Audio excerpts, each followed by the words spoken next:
I'm Jeanie. We're going to do an art journal class, making our own art journals. They could be scrapbooks, they could be journals, they could be many different things. And they're just fun to take old books and turn them into something new. I'm going to break down some of these supplies because I know you kind of want to know, what does this entail? What do we need before you commit sometimes? And please remember, and I'm going to say this over and over, be flexible. We'll use what we have, but there's some basics and different ways to do it to where sometimes you can use what you have. Other times you may want like the binder mechanisms or different things. So let's look at the 4 styles we're going to do and then go from there. 2 different videos for supplies to make the actual books, and then some things that we might use to decorate the books or to do the insides pages.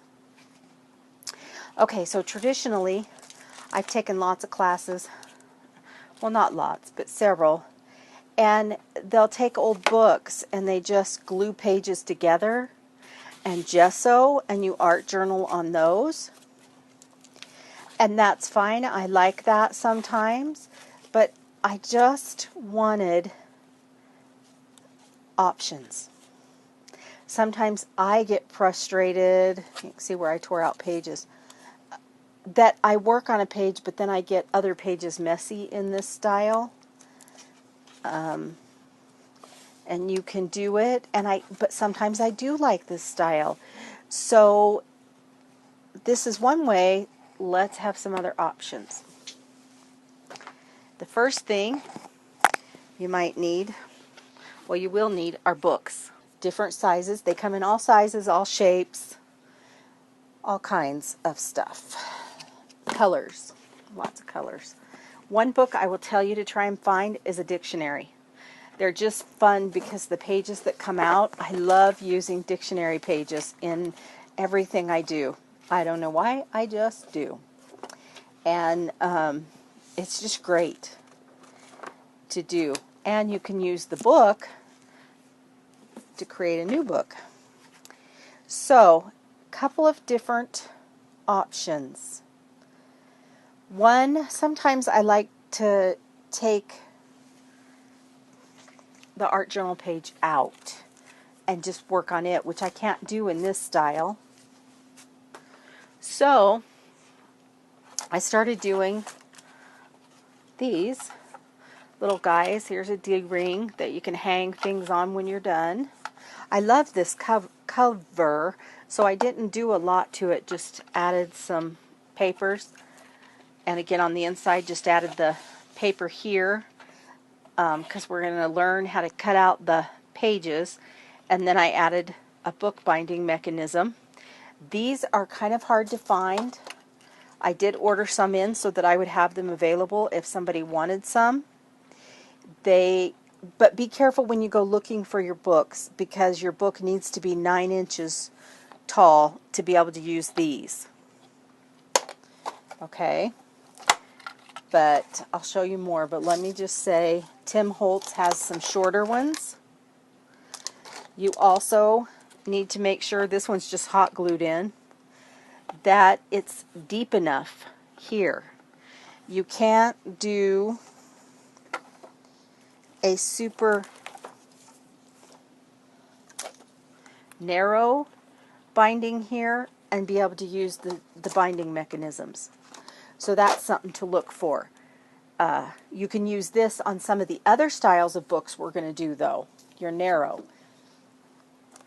But for the binding mechanism, and in my hardware kit, there'll be one long one and one short one.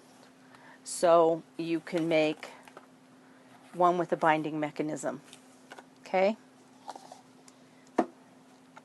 A couple more with the binding mechanism. Here I've covered all different sides with the paper. and had a fun time with the edge. Here's one, Celebrations of Life was what it was called. I kind of like that, so I didn't even cover the title. I have different things hanging. I've actually started a drawing on the front cover, and I've added, it's great because your scrapbook paper, this is watercolor paper. I can take this out and work on it and then stick it back in so that I can try different things. So it's kind of a fun way to do your art journaling. One of my favorite pages, just because, kind of because I can't believe I did it. You just never know. Some drawings. You can actually use it as just a diary type journal. So there's different ways to turn old books into your stories. So that's the binder mechanism.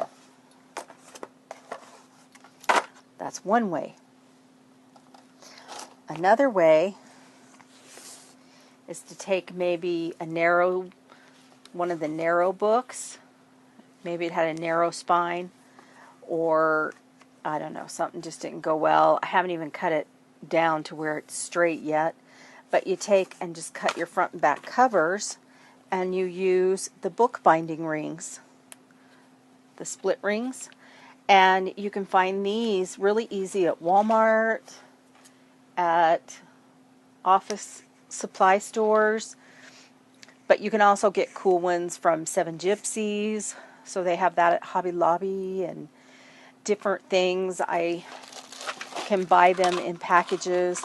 And again, what I'm going to do is buy packages and then divide them up so that you guys don't have to like spend $6, but maybe you only want to make one of this style. So you'll have a few rings in your book. You could also, if you had a cinch or bind it all and do spiral binding when you were all done, that's another way. So I guess that would be a fifth way to close up your book. You can see where I've used some fun different things on the cover. And these frames are just from the Michael's dollar bin, or $2 I guess they are. And here's another one that I did. This is a ruffle made out of the book pages that we're going to tear out, so we'll learn to do that. You can add whatever kind of paper you like, drawing paper, watercolor paper, scrapbook paper, tags. The time in and sheets are kind of fun to do, like a schedule, so you know what your life is like right then. Let's see what all's in this one. I think, this one, I just used lace. And we'll, and we'll go over that a little bit in the next one, some supplies. But we're going to use the pages that so you will need like gesso and some scrapbook papers and just different things we will do to put together our books. So there's the second way.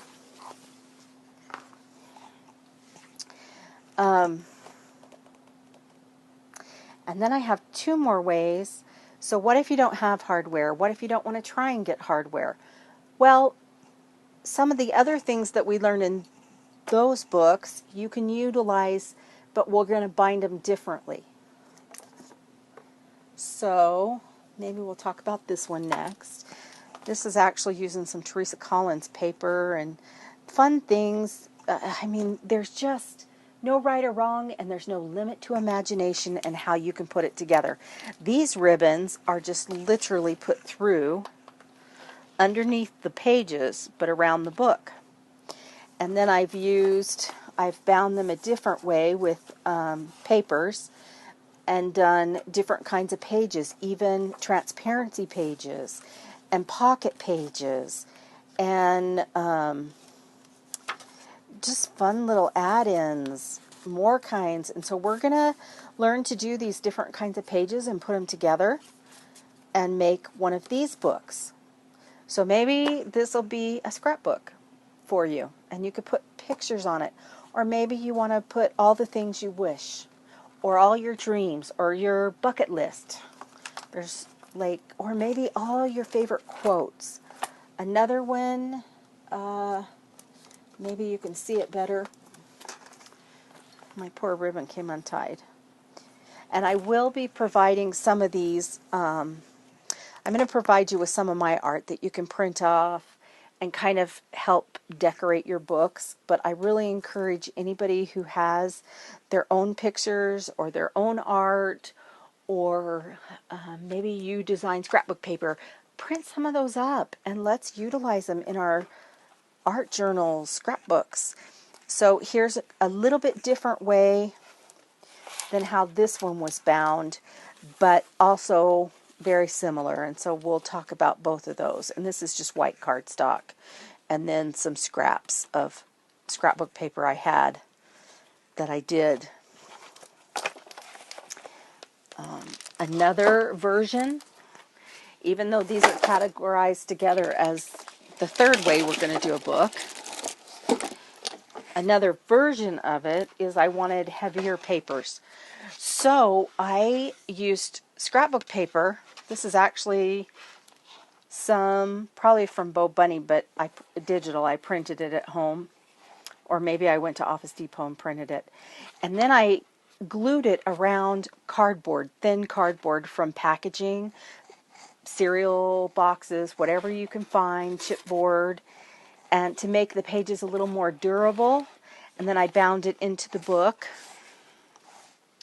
And it's full of quotes and things I want to remember. So that's... And then the fourth kind, we're going to make a signature book. So we're going to, and this is just done with a old My Mind's Eye set of papers. So we're going to do signatures, and I'm going to add another signature to this. And you can just add all kinds of pictures. I could gesso and actually draw and decorate and do all kinds of fun stuff in these books.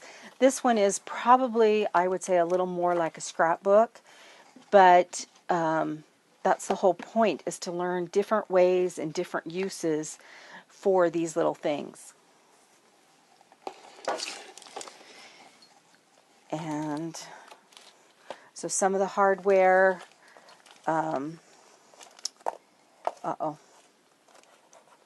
this came out. There's the bolts and the end caps that we use to put these guys on. This is the D-ring that I hang on the outside. There's some other options. You can just hot glue it. And there's these little fun rings from Tim Holtz that you can stick in here if you want to hang things. Lots of choices. And what I'll do is probably list the size. If you order the binder mechanism, though, it will come with a set of these for you to be able to put it together. And I already showed you the book. You know, there's all kinds of book binding or book rings that you can get out there from different companies, different colors. But that's the basics of actually putting the books together. You will need Mod Podge. They sell decoupage, Mod Podge. I have kind of a variety, but for the heavy gluing, this is too light. It won't work. But Decopage, Mod Podge, there's a couple other brands like at Hobby Lobby and stuff.